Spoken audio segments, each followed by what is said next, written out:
नमस्कार दोस्तों कैसे हैं आप सब लोग। उम्मीद है पहले की तरह स्वस्थ होंगे, खैरियत होंगे और तंदुरुस्त होंगे। मैं हूं आपका दोस्त विनय और आपका स्वागत करता हूं हेल्थ 1985 विनय चैनल पे एक बार फिर से। दोस्तों आज एक बहुत उम्दा विषय लेकर आया हूं। हालांकि अभी जो है सर्दी का मौसम चल रहा है, तो सर्दी में हम सभी ने ये गौर किया है कि कुछ ना कुछ सांस लेने में तकलीफ सबको होता है। किसी किसी को एलर्जी के कारण नाक बंद रहते हैं, या फिर नाक से पानी बहते रहते हैं, या फिर जुकाम रहता है। लेकिन ये सब छोड़ के भी आप अगर स्वस्थ हैं, लेकिन फिर भी आपको कहीं ना कहीं सांस लेने में थोड़ा सा कठिनाई महसूस होती है, जो कि गर्मी के सीजन में आपको ये इतना तकलीफ देह नहीं होता है। तो क्यों होता है, सबसे पहले ये हम जान लेंगे और इससे निजात पाने के लिए हम क्या क्या कर सकते हैं, इसके बारे में ये वीडियो में पूरा हम विस्तार से जानेंगे।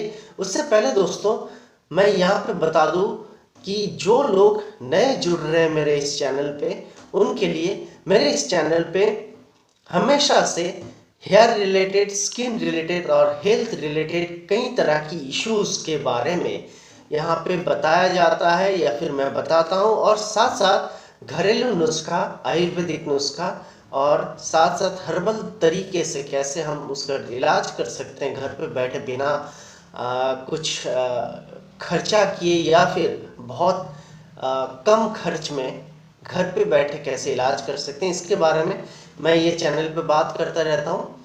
दोस्तों आज वैसे ही ये सर्दियों की मौसम में जैसे आपको श्वास लेने में तकलीफ होती है, ब्रीदिंग प्रॉब्लम आती है, वो क्यों होता है, कैसे हम उससे निजात पा सकते हैं, इसके बारे में बात करने वाला हूँ।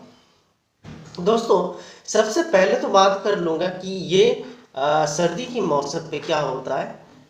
जो टेम्परेचर है काफ़ी लो हो जाने की वजह से और सूखा मौसम होने की वजह से, क्योंकि बारिश बहुत कम होता है इस समय, तो ये सूखे के कारण क्या होता है, हवा में जो है पानी की जो मॉइस्चर रहता है, वो मॉइस्चर बहुत ज़्यादा कम हो जाता है, यानी हवा बहुत ज़्यादा रूखा हो जाता है, सूखा हो जाता है।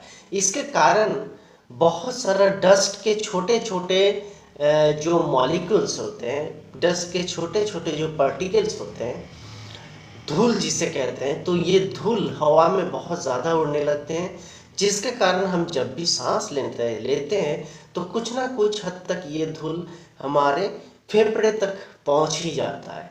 तब जाके फेफड़े में बहुत ज़्यादा बलगम पैदा होने लगता है, या फिर फेफड़े फूलने के, मतलब फेफड़े तो फूलता रहता है, लेकिन फेफड़े कम फूलने की वजह से हमें सांस लेने में तकलीफ महसूस होती है।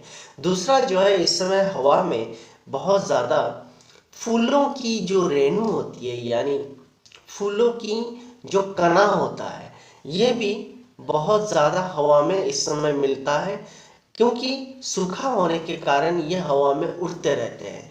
तो इसके कारण हम जब भी सांस लेते हैं, जब भी हम ऑक्सीजन लेने की कोशिश करते हैं, तो हमें क्या होता है, ये एक ही तरीके से फेफड़े तक पहुंच जाता है और हमें सांस लेने में बहुत ज़्यादा तकलीफ होती है। साथ साथ इस समय हवा में बहुत ज़्यादा पॉल्यूशन रहता है, धूल मिट्टी ये सब तो रहता है, ये धुआं रहता है, तो ये सब के कारण की वजह से भी आपको मतलब सांस लेने में तकलीफ हो सकती है। आप अगर धूम्रपान करते हैं तो इसमें भी आपको बहुत ज़्यादा हद तक सांस लेने में तकलीफ हो सकती है।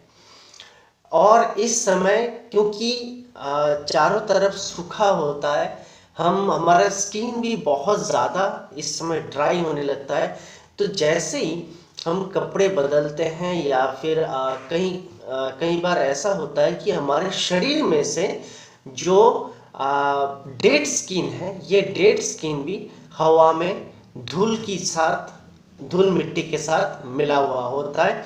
तो ये भी कहीं ना कहीं हमारे फेफड़े तक पहुंच के, या फिर हमारे श्वास नाली तक पहुंच के हमें सांस लेने में दिक्कत पैदा करती हैं। तो ये हो गया कारण दोस्तों क्यों होता है।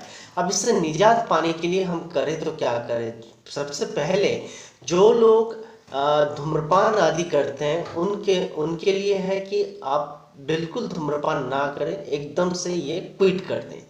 दूसरी बात है, अपने आप को बहुत ज़्यादा मॉइस्चर रखने की कोशिश करें, भले वो अंदर से हो या फिर बाहर से हो। बाहर से आपको मॉइस्चराइज़र की कंटिन्यूसली यूज़ करना है, ताकि इस समय जो है डेड स्किन बहुत ज़्यादा ना हो। इसके साथ साथ जो है आप अंदर से भी बहुत ज़्यादा पानी वगैरह पीने की कोशिश करें, अपने आप को बहुत ज़्यादा हाइड्रेशन में रखने की कोशिश करें। तो इससे क्या होगा, आप अंदरूनी जितने भी प्रॉब्लम है इससे बहुत आसानी से आप लड़ सकते हैं या फिर ड्राइनेस को ख़त्म कर सकते हैं। साथ साथ जो है आपको इस समय ये समय बहुत ज़्यादा साफ सुथरा रहने की कोशिश करना होता है और साफ सुथरा कपड़ा पहनने की कोशिश करना होता है, हेल्दी खाना खाने की कोशिश करना पड़ता है और बहुत कम तेल मसाला की यूज़ आप अपने खाने में करें तो आप बहुत अच्छे तरीके से रह सकते हैं। जिन लोगों की एलर्जी की प्रॉब्लम होती है तो वो एलर्जी जिस खाद्य पदार्थ से होता है तो वो सारे चीज़ों को, वो खाने की चीज़ों को थोड़ा सा अवॉइड करके चलें और एक हेल्दी लाइफस्टाइल जीने की कोशिश करें, थोड़ा सा वर्कआउट करें। और ये है कि आप घर से बाहर जब भी निकलते हैं तो ज़रूर मास्क का यूज़ किया करें, क्योंकि धूल मिट्टी एकदम डायरेक्टली आपके नाक के अंदर नहीं जाना चाहिए। तो ये सारी चीज़ों को थोड़ा सा आप ख्याल रख के चलेंगे तो ये ठंडी के मौसम में, सर्दी के मौसम में जो भी आपको सांस लेने में तकलीफ होती है उससे आप बहुत अच्छी तरीके से निजात पा सकते हैं। साथ साथ भरपूर मात्रा में विटामिन सी की और जिंक जिसमें मिल जाता है, इस तरह के खाने को अपने डाइट में शामिल करने की कोशिश करें, तो ही आप अपने आप को स्वस्थ रख पाएंगे। दोस्तों उम्मीद है ये वीडियो आप लोगों को बहुत पसंद आए तो लाइक, शेयर और सब्सक्राइब बटन पे क्लिक करना ना भूलें। दोस्तों बहुत जल्दी एक नए वीडियो के साथ आप लोगों के साथ फिर से मुलाकात होगी, तब तक के लिए नमस्कार।